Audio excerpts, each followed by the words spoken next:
The first thing Imani Rivers felt was the cold. It wasn't the biting chill of a Seoul winter, but a sterile, pressurized cold that smelled of ozone and expensive lilies. Her eyelids felt heavy, glued shut by a fatigue that reached deep into her marrow.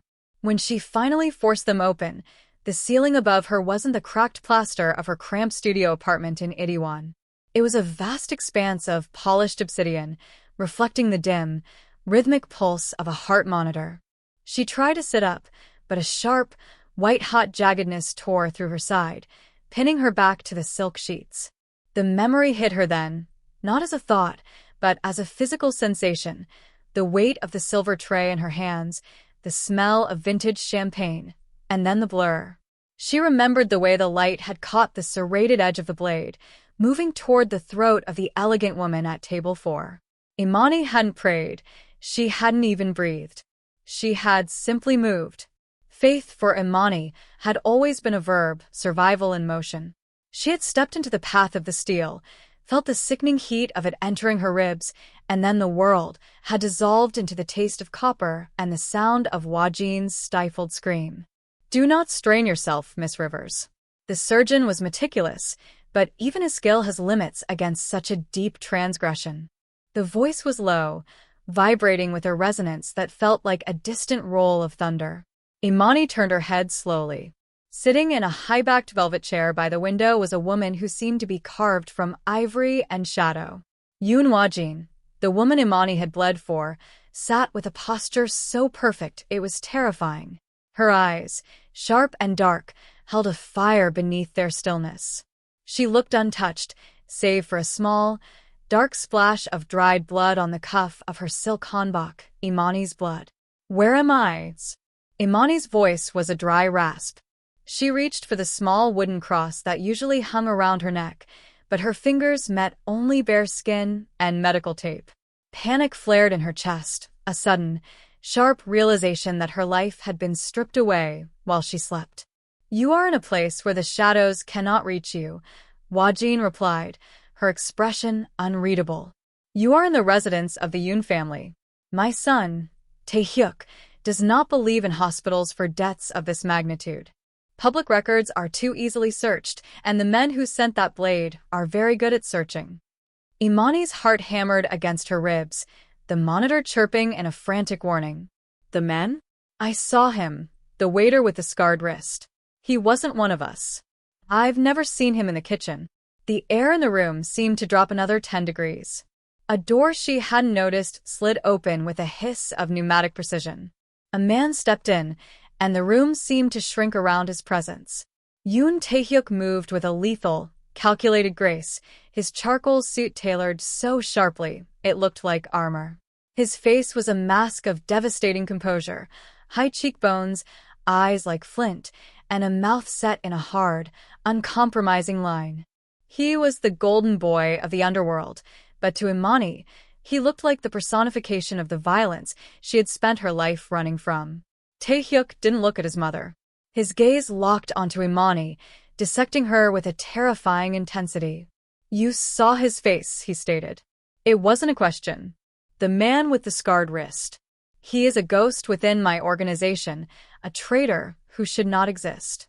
Because you chose to play the martyr, you are now the only piece of evidence that can dismantle a conspiracy against my blood." Imani felt a cold sweat break across her brow. "I just wanted to help. I'm just a server. I have a shift tonight. I have to send money home to Lagos. My mother, she's waiting." "You have no shift," Taehyuk interrupted, his voice dropping to a silken, dangerous whisper. He stepped closer to the bed, looming over her. "As of 3 hours ago, Imani Rivers no longer exists in the city of Seoul. Your visa has been flagged, your apartment has been cleared, and your records have been scrubbed. To the world, you are a casualty of a random mugging in an alleyway. To the men who want my mother dead, you are a loose end that needs to be severed." The weight of his words felt heavier than the wound in her side. Imani looked from the son to the mother, searching for a flicker of the kindness she thought she had seen in Wajin's eyes at the banquet. There was no kindness, only a grim, ancestral sense of obligation. "A life dead is not a gift, Miss Rivers. Wajin said softly, rising from her chair. It is a tether. You saved my life, and in doing so, you tied your soul to ours. My son is many things, but he is not ungrateful.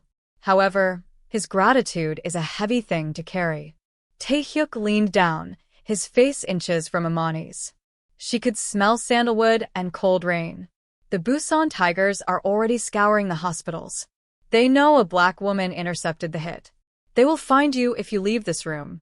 And they will not just kill you, they will make an example of you to show what happens when a guest interferes in syndicate business. Imani felt the walls of the penthouse closing in. The glass and secrets Wajin had mentioned were now her entire world.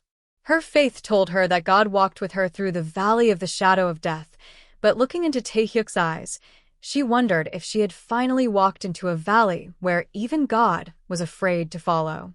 So what happens now? She whispered, her hands trembling beneath the silk sheets. Taehyuk straightened up, his silhouette framed by the sprawling, neon-lit skyline of Seoul behind him, a city that no longer knew her name. Now, we changed the rules of the game. You took a blade for the Yoon family. In our world, that makes you more than a witness. It makes you ours. To keep you alive, to make you truly untouchable, I am going to give you a name that even the Busan Tigers dare not touch. He paused, the silence in the room stretching until it felt like it would snap. By sunrise, the underworld will know you not as Imani Rivers the server, but as the wife of Yoon Taehyuk. It is the only price I will accept for your life. Imani looked at the crossless space on her neck, then back at the man who moved like violence given human form. The price of her blood had been her identity. The price of her life was her freedom. The blood price had been paid, and as the monitor continued its steady, lonely beat, Imani realized that the silver-spooned war had just begun. The heavy, pneumatic door of the medical suite hissed shut, sealing Imani inside a vacuum of silence that felt more like a tomb than a sanctuary. Yoon Taehyuk did not sit. He stood at the foot of her bed, his shadows stretching long and jagged across the obsidian floor. He was a man composed of sharp angles and cold certainties, a stark contrast to the chaotic, blood-slicked memory still thumping behind Imani's eyes. You said he was wearing a server's jacket, Taehyuk began, his voice dropping into a low, predatory register.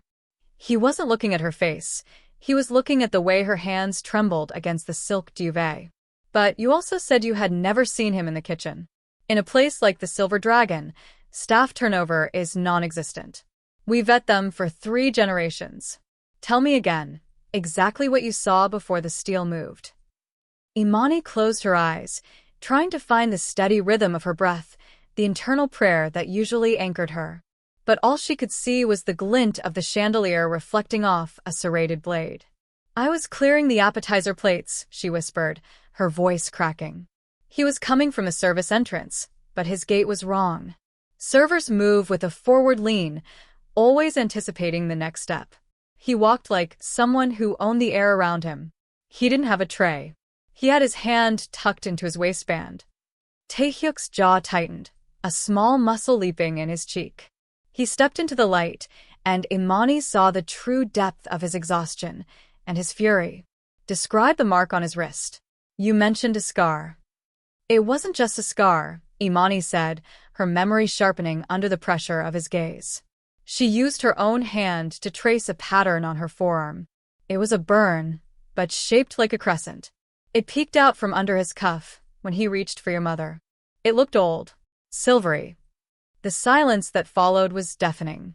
Taehyuk turned away abruptly, walking toward the floor-to-ceiling window that overlooked the rain-slicked neon sprawl of Seoul.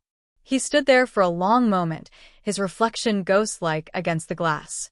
The golden boy of the syndicate looked, for the first time, like a man seeing a crack in his own foundation. The crescent burn, he murmured, more to himself than to her. That is not a mark of a common mercenary. It's a mark of the Baekho, the White Tiger Guard. They are the personal detail assigned to the inner council. My inner council. The weight of the realization settled in the room, like lead. This wasn't an outside hit by the Busan Tigers, as they had first suspected. This was an execution ordered from within the house, carried out by a man sworn to protect the Yoon bloodline. You understand what this means, Miss Rivers? Taehyuk turned back to her, his eyes now like freezing depth charges. If I take this information to the council, they will demand to see the source. If I show them a Nigerian waitress who shouldn't have even been in that room, they will call it a fabrication. They will say I am using a guest to purge my rivals. I'm telling the truth, Imani insisted, her Nigerian accent thickening with her rising fear. I have no reason to lie to you. I just want to go home. There is no home to go to, Taehyuk snapped, though the edge in his voice seemed directed at the invisible enemies surrounding them.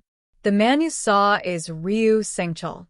He has been my mother's shadow for 10 years. If he knows you survived, he knows his life is forfeit the moment I speak. He won't just come for you. He will burn down everything you've ever touched to ensure his treason stays buried.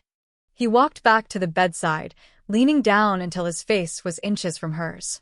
Imani could see the fine, trembling tension in his shoulders. He was a man realizing he was standing in a room full of vipers, and the only person he could trust was the stranger who had bled for his mother. I was looking for a witness, Taehyuk whispered, his breath ghosting over her skin. But what I found is a liability that I cannot let go. You didn't just see a crime, Imani. You saw the rot at the heart of my empire. He reached out, his gloved fingers hovering just above her pulse point. He didn't touch her, but the intent was there, a claim of ownership. Ryu is part of the inner circle. To move against him, I need more than a statement. I need a status that the council cannot question. I need you to be part of the bloodline. Imani stared at him, her heart hammering a frantic rhythm against the monitor. She saw the calculation in his eyes, the way he was already moving pieces on a board she couldn't see. He wasn't looking at her as a woman or even a victim anymore. He was looking at her as the ultimate tactical maneuver. You're going to use me, she breathed, the realization more painful than the wound in her side. I am going to keep you alive, he corrected coldly. And, in exchange, you are going to help me burn the traitors out of their holes. You are the only one who can identify him without hesitation. You are my only witness and my only way to strike back. He straightened his suit jacket, the mask of the Mafia boss sliding back into place. The interrogation was over, but the imprisonment had just begun.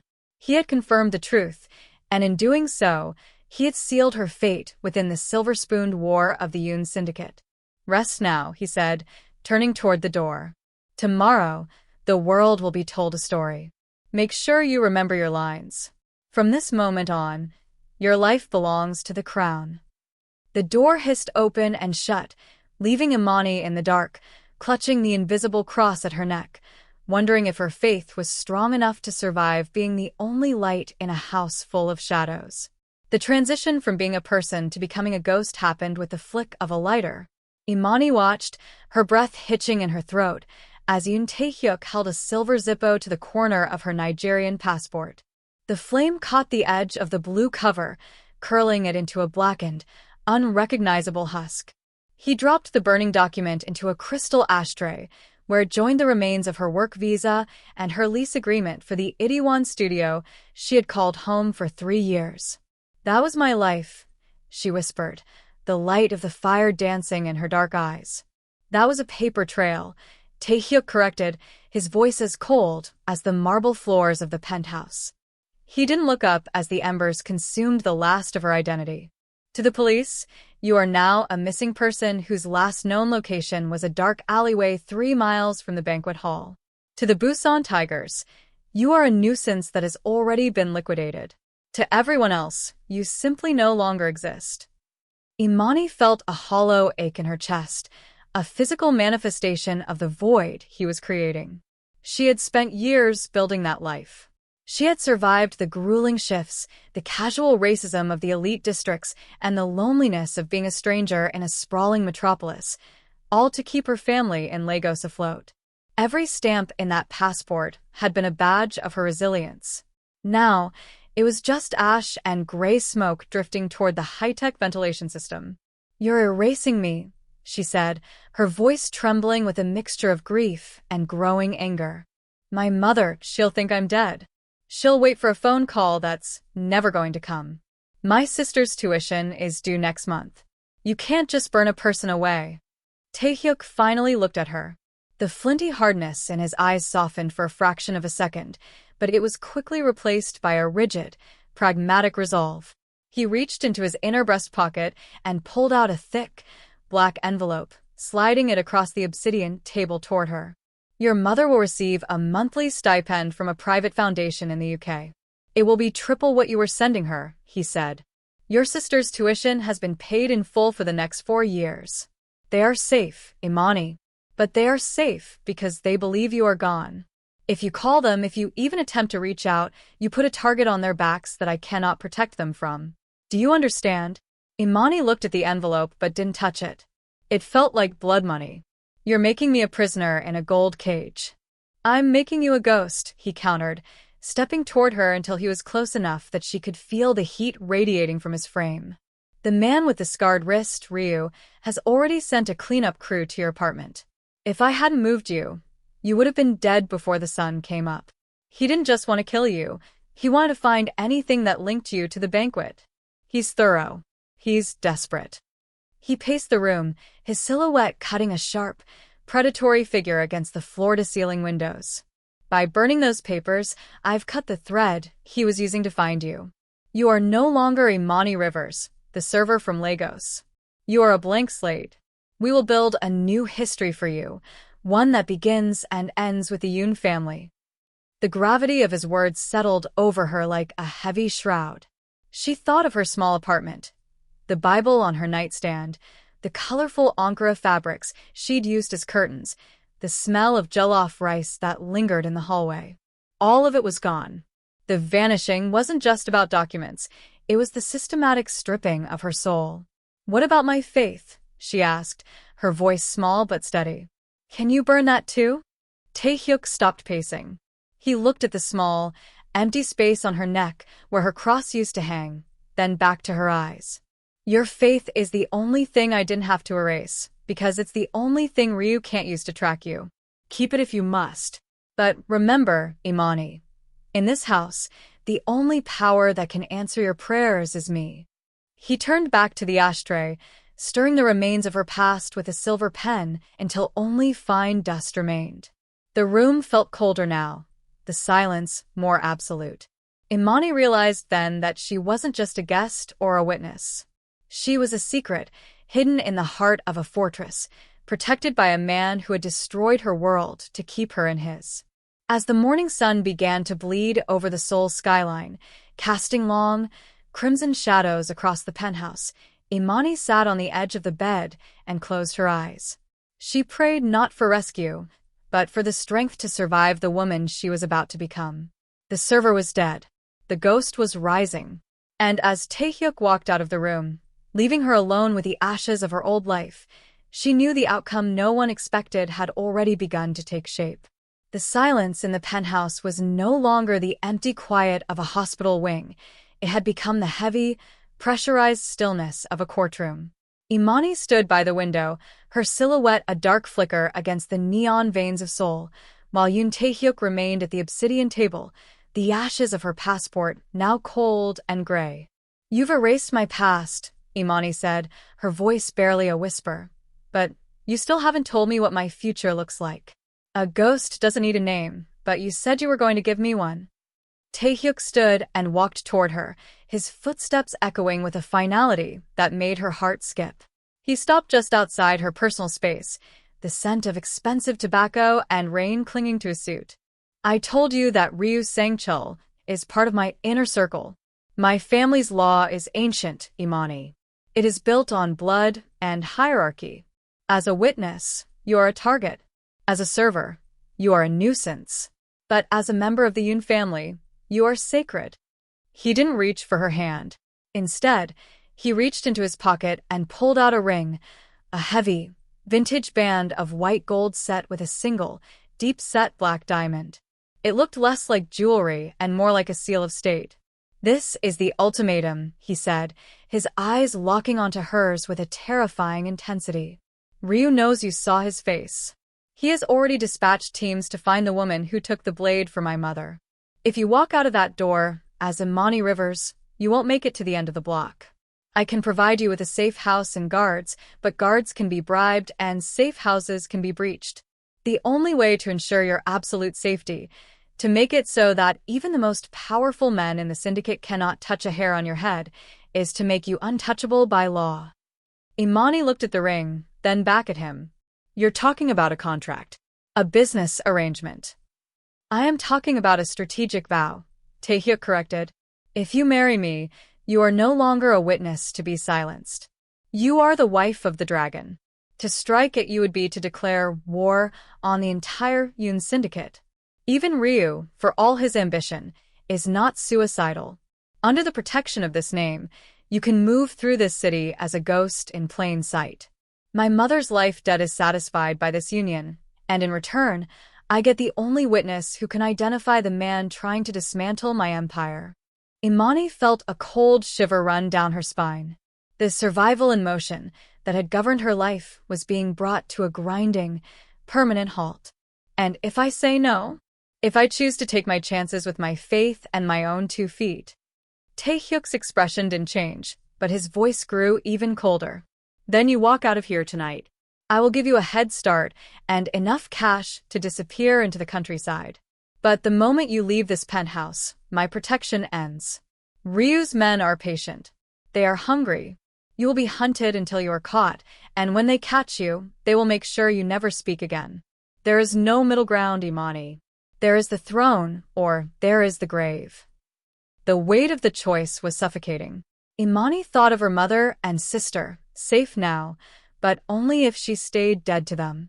She thought of her Bible, lost in the ashes, and the prayers she had whispered for a better life. She had wanted stability, yes, but not like this. Not as a pawn in a game of blood and shadows. She looked at the black diamond. It was dark, beautiful, and hard, much like the man standing before her. She realized then that her faith in the wrong people was being tested. She wanted to believe there was a third way, a path of mercy and escape, but the cold reality of the Korean underworld left no room for miracles. This marriage, she said, her voice gaining a sudden, sharp edge, it wouldn't be real. Not in the eyes of my God. In the eyes of the law and the syndicate, it will be the only reality that matters. Taehyuk replied. We will live under the same roof. You will attend the galas. You will stand by my side. You will be the shield that protects my mother's honor and the weapon I use to find Ryu. Beyond that, our lives remain our own. Imani took a deep breath, the air in the penthouse feeling thin. She thought of the blade she had taken, the heat of the steel, and the way she hadn't hesitated to save a stranger. She was a protector by nature, a warrior in a server's uniform. If she was to survive, she would have to adapt. She would have to turn her faith into a shield and her movement into a dance of power. I won't be a doll, she said, her eyes flashing with a sudden, fierce light. I won't stay in a room and wait for you to tell me I'm safe. If I take this name, I am a partner, not a prisoner. A flicker of something, was it respect, passed over Taehyuk's face. He held the ring out further. The wife of Yoon Taehyuk is a prisoner to no one but the crown itself. Do you accept the debt, Imani? She looked at the neon lights of Seoul one last time, saying a silent goodbye to the woman who cleared tables and dreamed of Lagos. Then, she reached out and took the ring. As the cold metal slid onto her finger, the server died, and the strategic vow was sealed. The outcome no one expected was no longer a possibility. It was her new reality. The black diamond on Imani's finger felt like a lead weight, a cold reminder that her life was no longer her own. As the first light of dawn touched the sharp edges of the penthouse furniture, Imani stood her ground, refusing to let the opulence of the room diminish the fire in her spirit. Taehyuk was already moving toward the door, his mind likely already miles away, calculating the logistics of a wedding that was nothing more than a tactical strike. Wait, Imani said, her voice ringing out with a clarity that stopped him in his tracks. We aren't finished. You've told me what you need from me. Now you're going to listen to what I need from you. Taehyuk turned slowly, his eyebrows arching in a silent challenge. Most people didn't tell Ayun's syndicate boss to wait. I have already secured your family's finances, Imani. I have given you my name. What more could a ghost possibly require? Imani stepped away from the window, moving into the center of the room. You've paid for their silence and their survival, but you haven't guaranteed their peace. I want more than a stipend for my mother. I want a security detail in Lagos. Men who don't look like soldiers, but who will ensure no ghosts from Seoul ever find their doorstep. And I want a direct line. Not to call them, I know the risk, but an encrypted channel where I can see their faces once a month. I need to know they are breathing, not just being funded. Taehyuk watched her, his gaze assessing. Security is manageable. The contact is a risk I don't care for, but if it keeps you compliant, I can make it happen. Is that all? No, Imani said, her eyes flashing. That's for them. This is for me. You said I'd be a partner, not a prisoner.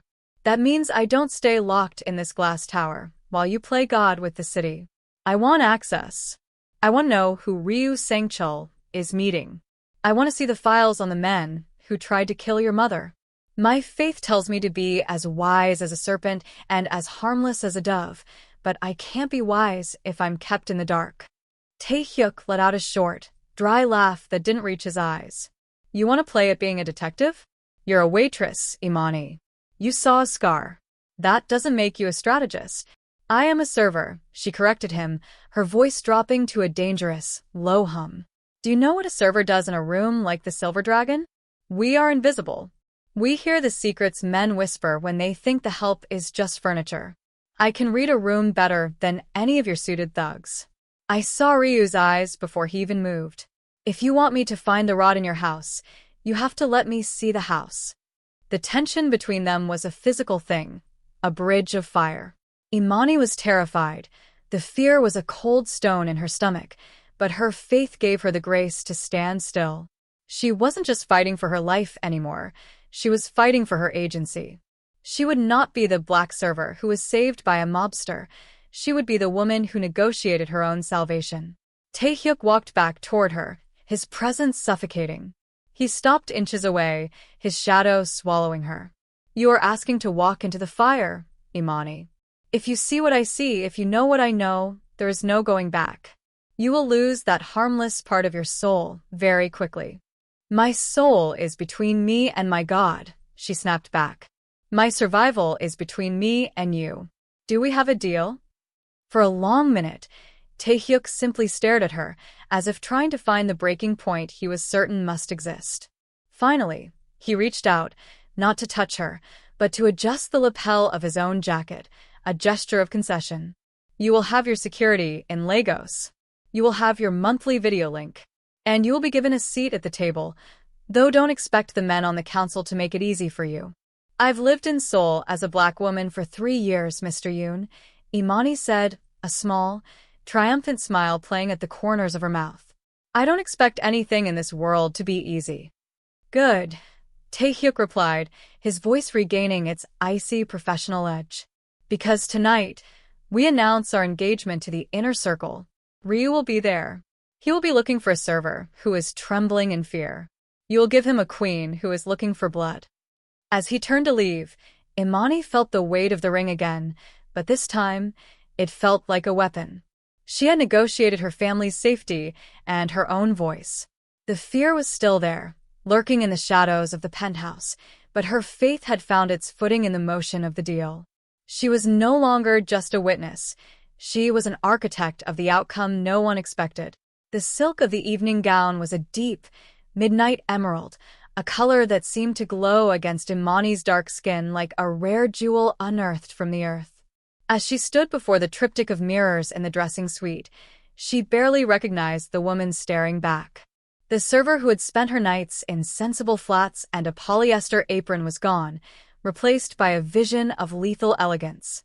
Her hair was swept up in an intricate crown of braids woven with gold thread, and around her neck sat a diamond choker that felt less like jewelry and more like a collar of office. You look like a storm about to break, a voice said from the doorway. Imani didn't flinch. She watched Taehyuk's reflection as he walked toward her. He was in a tuxedo of such precise tailoring it seemed to be part of his very skin. He stopped behind her, his hands hovering near her shoulders, but never quite touching. In the mirror, they looked like a portrait of a new dynasty, the cold, calculating prince and his unexpected, flame-eyed consort. "The Silver Dragon Gala is not a party, Imani," he whispered, his gaze meeting hers in the glass. "It is an arena. The men in that room have been loyal to the Yun name for 40 years, but they are vultures. They are waiting to see if you are a weakness they can exploit or a wall they cannot climb. And Ryu will be watching to see if the woman who saw his face has been broken by the weight of this crown." Imani reached up, adjusting the heavy emerald earring that tugged at her lobe. "Let them watch. I've spent my life being looked through, Mr. Yun. Being looked at is just a change in perspective." The heavy oak doors of the grand ballroom swung open, and the swell of a live string orchestra spilled out like silk. The air inside was thick with the scent of lilies, expensive cologne, and the palpable tension of 100 people holding their breath. As Taehyuk offered his arm, Imani took it, her fingers resting lightly on the fine wool of his sleeve. She felt the rhythmic thrum of his pulse, steady and cold. "Movement and faith," she whispered to herself, a mantra meant only for her god. As they stepped onto the balcony overlooking the ballroom, the music didn't stop, but the conversation did. A sea of faces, the titans of Korean industry, the shadows of the underworld, and the high-ranking members of the Yun Council, turned upward. The silence was absolute, a vacuum that Imani filled with a measured, graceful step. Taehyuk led her down the sweeping marble staircase. Each click of her heels sounded like a gunshot in the quiet. Halfway down, she saw him. Ryu Sangchul stood near the center of the floor, flanked by 2 younger men. He was older than the others, his face a map of scars and calculated loyalty. His gaze was fixed on Imani, his eyes narrowed as if trying to reconcile the radiant woman on the stairs with the terrified waitress in the kitchen. At the base of the stairs, Taehyuk took a glass of champagne from a passing server, a young woman who kept her head bowed, exactly as Imani once had. He raised the glass, and the gesture was mirrored by every man in the room. "Gentlemen," Taehyuk's voice carried to every corner of the hall, resonant and undisputed. "There has been much speculation regarding the events at the banquet and the woman who stood between the Yun family and a coward's blade. I do not believe in debts left unpaid. More importantly, I do not believe in leaving my flank unguarded." He turned to Imani, his expression a mask of public devotion that didn't quite reach the flint of his eyes. "I present to you Imani Rivers Yun, my wife, the new empress of the Yun Syndicate. Her word is my command. Her safety is the syndicate's highest law. To look at her with disrespect is to look at me with a challenge." A low murmur rippled through the crowd, a mixture of shock and suppressed fury. Imani felt the weight of 1,000 judgments, but she didn't look at the crowd. She looked directly at Ryu. She didn't blink. She didn't tremble. She let the light catch the black diamond on her finger, a silent signal that she was now part of the very fabric of the power he sought to destroy. Ryu bowed, a slow, mocking inclination of his head, but Imani saw the way his jaw tightened. He knew that the witness he thought he could erase was now the woman who held the keys to his execution. The music resumed, but the atmosphere had shifted. The gala had become a hunting ground. Taehyuk leaned in close to Imani's ear as they moved toward the center of the floor for the first dance. "You did well," he murmured. "You didn't just walk into the room. You took it." "I didn't take it for you," Imani replied, her voice steady as she stepped into the rhythm of the waltz, her emerald gown swirling around them like a dangerous tide. "I took it so they know that if they want to get to the mother, or if they want to get to you, they have to come through me first. And I don't miss what I see." As they spun under the crystal chandeliers, Imani realized the unveiling was complete. The server was a memory. The Empress was a reality. And in the shadows of the ballroom, the war for the Yun Syndicate had finally found its heart. The transition from the emerald lights of the gala to the clinical stillness of the Yun estate was like stepping from a fever dream into a cold bath. Imani no longer wore the heavy silk gowns. She had traded them for tailored, muted trousers and cashmere sweaters that allowed her to move without sound. To the council, she was the empress, a figurehead to be toasted or feared. But to the dozens of staff members who kept the estate breathing, the cleaners, the sous chefs, the gardeners, she was something far more dangerous. She was one of them. She began her silent war, not with interrogations or threats, but with the quiet observation that had been her survival for 3 years in the service industry. In the grand kitchen, where the copper pots gleamed like armor, Imani would sit with a cup of tea, her presence seemingly passive. But her server's eyes were wide open. She didn't watch the hands of the cooks. She watched their eyes. She watched the way the junior steward's breath hitched whenever Ryu Sangchul's name was mentioned. She noted the subtle shift in posture when a specific guard entered the room, a stiffening of the shoulders that spoke of fear, not respect. "The help is invisible, Tae-hyuk," she had told him one evening as they stood in the library, maps of the syndicate's holdings spread between them. "Men like Ryu think the person pouring their wine is a machine. They forget that the machine has ears. They forget that we see the sweat on their brows before they even know they're nervous." For a week, Imani mapped the invisible hierarchy of the household. She used her faith as a compass, looking for the discordance in the rhythm of the house. On the 3rd day, she spotted a crack. A delivery driver for the high-end florist, a regular at the estate, didn't check his manifest when he arrived. Instead, his eyes darted toward the east wing, the private quarters of the matriarch, Wajin. She followed the trail. She didn't use the grand staircases. She used the service corridors she had memorized within 48 hours of arriving. She moved with this survival in motion she had perfected in the crowded streets of Itaewon, swift, purposeful, and utterly silent. She found the steward, a man named Min, in the laundry room. He was a quiet man, older, with hands calloused from years of labor. He was holding a small, encrypted burner phone, his face pale in the blue light of the screen. Imani didn't burst in. She leaned against the doorframe, her shadow falling across the floor like a soft rebuke.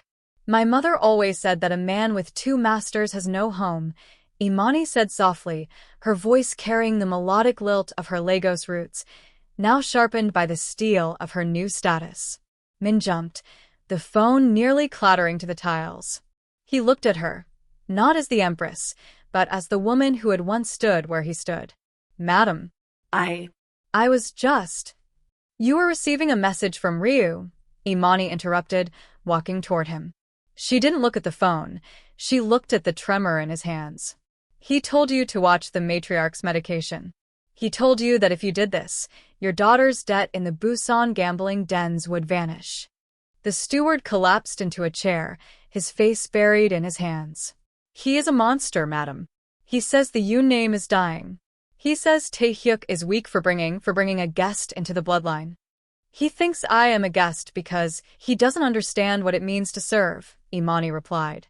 She reached out and took the phone from his limp fingers.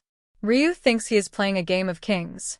He doesn't realize that the people he treats like furniture are the ones holding up the roof." She didn't call the guards. She didn't call Tae-hyuk. Not yet. Instead, she leaned in close, her gaze as piercing as the blade she had taken for Wajin. "You have a choice, Min.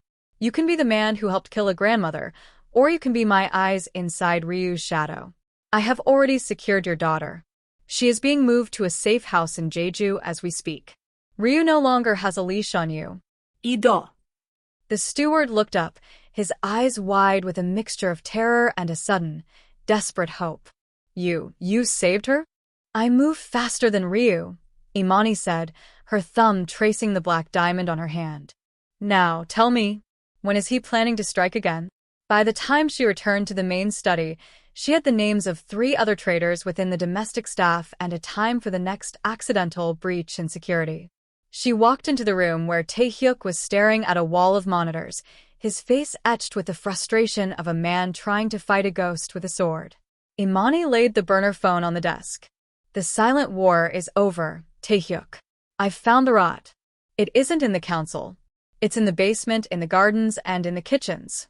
Ryu has been using the people you ignored to build his bridge into this house." Taehyuk looked at the phone, then at Imani. The coldness in his eyes flickered, replaced by a profound, unsettling realization. He had married her to protect her, to use her as a witness.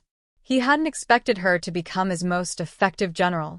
"You did all of this without a single shot fired?" he asked, his voice low. "I told you," Imani said, turning back toward the door, her movement fluid and certain. "I'm a server. I know how to clear a table. And right now, Ryu's Sangchul is just a mess that needs to be wiped away." As she walked out, the server's eyes remained sharp. She was no longer just tracking a traitor.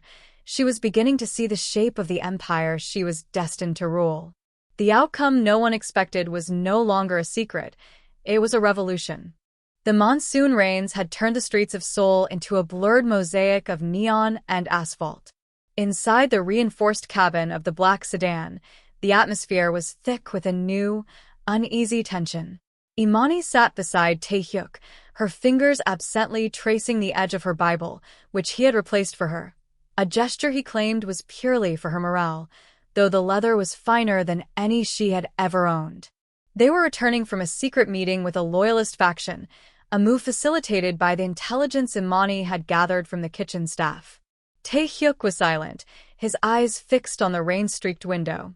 He had been colder since she had uncovered the traitors, as if her competence was a mirror reflecting the cracks in his own control. Imani didn't mind the silence. She used it to pray, her lips moving in a soundless rhythm that had become her heartbeat. The rhythm shattered when the car was struck. A heavy-duty transport truck lunged from a side alley, T-boning the sedan with a sickening crunch of reinforced steel. The world spun into a dizzying blur of glass shards and screeching metal. The car skidded across the wet pavement, slamming into a concrete pillar beneath an overpass. For a moment, there was only the hiss of steam and the smell of leaking gasoline. "Imani." Taehyuk's voice was a low growl, strained but steady. He was pinned against the door, a thin trail of blood snaking down his temple. "Can you move?" "Movement and faith," she gasped, kicking the crumpled door on her side. Her ribs shrieked in protest, a echo of her first wound, but she forced her way out into the rain. They weren't alone.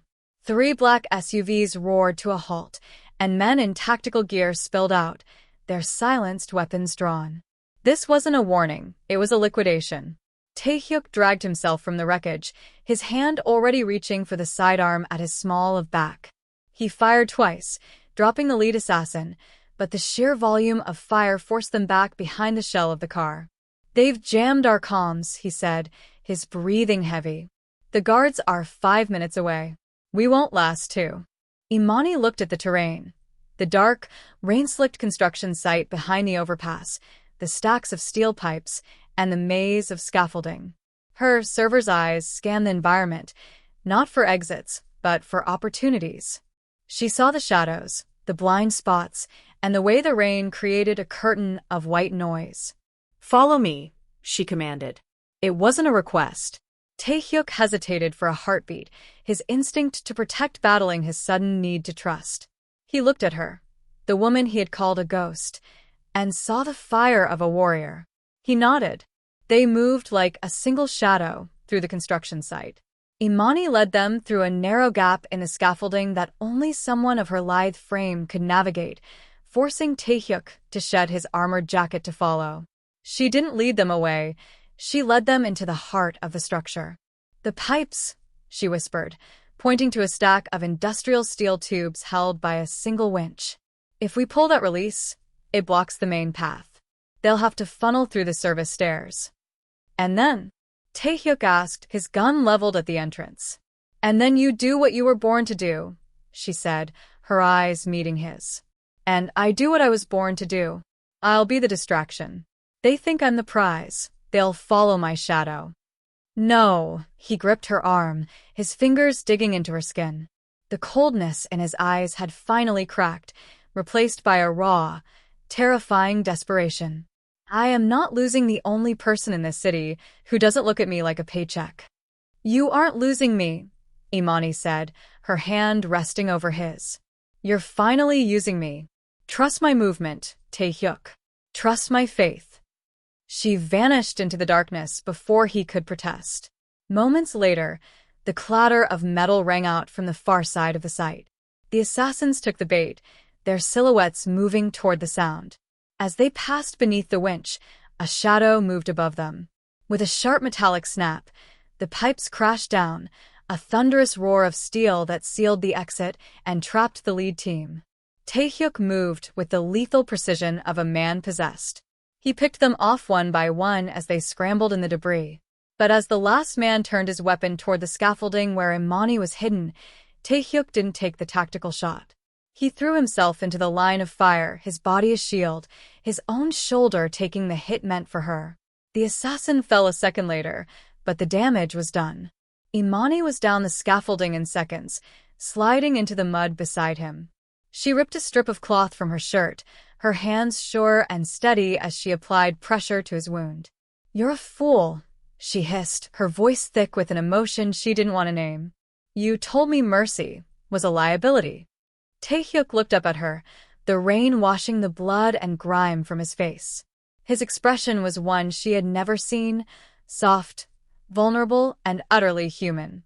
"It wasn't mercy," he wheezed, a ghost of a smile touching his lips. "It was an investment. I can't rule a kingdom without my general." In that dark, wet corner of the world, the golden boy and the black server were gone. There were only two survivors, holding onto each other as the sirens finally wailed in the distance. The ice had not just cracked, it had shattered. As Taehyuk leaned his head against her shoulder, Imani realized that the strategic lines had blurred into something far more dangerous than a contract. The cold heart had thawed, and in its place was a fire that would either save them both or burn the syndicate to the ground. The aftermath of the ambush had stripped away the last vestiges of the Yoon syndicate's internal stability. While Taehyuk recovered in the shadows of the estate, his shoulder bound and his fever high, the council gathered in the great hall.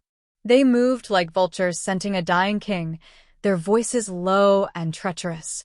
At the head of the table sat Ryu Sangchul, his scarred wrist resting prominently on the mahogany surface, his expression one of feigned grief and hidden triumph. He had called this emergency meeting to declare Taehyuk unfit and the foreign bride a curse upon their house. But the doors did not open for a grieving widow. They swung wide for the empress. Imani walked into the room with a stride that echoed like a drumbeat. She was no longer in emerald silk or cashmere. She wore a sharp, midnight black suit, her hair braided back so tightly it looked like a helmet of gold and obsidian. Behind her walked Min, the steward, and a phalanx of guards who had once looked through her, but now looked only to her. She didn't wait for an invitation. She walked to the head of the table, placing her hand directly over Ryu's scarred wrist. "The council is in session," she said, her voice a calm, melodic blade that cut through the frantic murmurs. "And since my husband is currently bleeding for the mistakes of his inner circle, I will be presiding." Ryu sneered, leaning back. "You have no standing here, server. This is a matter of blood and tradition. You are a guest who has overstayed her welcome." "I am the woman who saved the matriarch," Imani countered, leaning down until she was eye to eye with the traitor. "And I am the woman who dragged your boss out of the rain while your white tiger guards were busy looking the other way. Tradition dictates that a life debt is the highest law. By that law, I am more Yoon than any of you." She signaled to Min, who stepped forward and placed a tablet on the table. It began to play a series of audio files, the recordings Imani had secured from the burner phones she'd tracked using her server's eyes. The room went cold as Ryu's own voice filled the air, detailing the coordinates of the ambush and the price he had set for Taehyuk's head. Ryu lunged for the device, but Imani was faster. Her survival in motion was no longer a frantic scramble. It was a calculated strike. She caught his wrist, the scarred one, and twisted it against the table with a strength born of years of heavy trays and hard labor. "You thought I was a doll in a glass cage," she whispered, the Nigerian lilt in her voice thickening with righteous fury. "You thought because I prayed I didn't know how to hunt. My faith teaches me to recognize the wolf in sheep's clothing, Ryu. And I've been watching you shed your skin for weeks." The council members looked at the evidence, then at the woman standing over the man who had nearly led them to ruin. The power shift was palpable. They didn't see a server or a foreigner. They saw the only person in the room with the iron will to protect the syndicate's future. The Busan Tigers didn't strike us, Imani addressed the council, her gaze sweeping the room until every man bowed his head. Ryu sold us. He traded our honor for a seat on a throne that wasn't his to take. In Lagos, we have a saying, "The eye that sees the snake is the eye that saves the village." I have seen the snake. She let go of Ryu's wrist and stood tall. At that moment, the side doors opened. Taehyuk entered, pale and leaning on a cane, but his eyes were bright with a fierce, prideful heat. He didn't go to the head of the table. He stopped beside Imani, placing his hand over hers. It wasn't a gesture of support, but one of transition. "My wife has spoken," Taehyuk said, his voice a rasp of steel. "The sentence for treason is the grave. The reward for loyalty is the future. From this day forward, the Yoon Syndicate moves under 2 crowns." The guards moved in, dragging a screaming Ryu from the hall. As the doors closed on the traitor, a heavy, respectful silence descended. One by one, the council members rose and bowed, not to Taehyuk, but to Imani. Later that night, on the balcony overlooking the city they now ruled together, Taehyuk stood beside her. The rain had stopped, and the stars were finally visible through the Seoul smog. "You didn't just save my life today, Imani," he said softly. "You saved my legacy. You outplayed a man who had been at this for 30 years. Imani looked down at the black diamond on her finger, then up at the sky. "I didn't outplay him, Taehyuk. I just refused to be invisible anymore. My faith told me that a light should not be hidden under a bushel. I just decided to be the fire." Taehyuk turned to her, his hand finding hers. This time there was no contract, no strategic debt, and no coldness. There was only the heat of a partnership forged in blood and solidified by a choice. "The outcome no one expected," he murmured. "The outcome we created," she corrected. As they stood together, the black server and the Mafia boss had vanished. In their place stood the architects of a new soul, a kingdom where movement and faith were the ultimate law. Imani Rivers had found her sanctuary, not by running, but by standing still and claiming the throne that was always meant for a warrior.